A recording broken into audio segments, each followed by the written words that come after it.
हटा दो इस सबको यहाँ से। लेकिन आपने तो अब तक कुछ नहीं खाया। कहा ना हटा दो ये सब यहाँ से।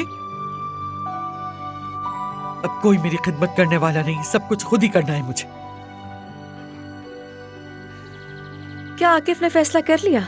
जब तक आकिफ पूरी हकीकत नहीं जान लेता तानिया होटल में रहेगी। क्या मजाक उड़ा रहे हो तुम दोनों? नहीं, वो कहते ना बिल्ली को दूध की रखवाली सौंपती।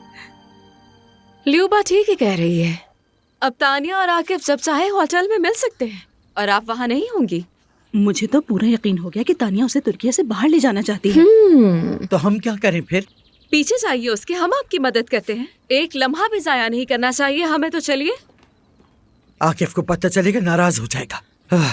हाँ, देखे तो सही, कितनी आसानी से माफ कर दिया। एहतियात से। आपको अपने बेटे की मदद करनी चाहिए।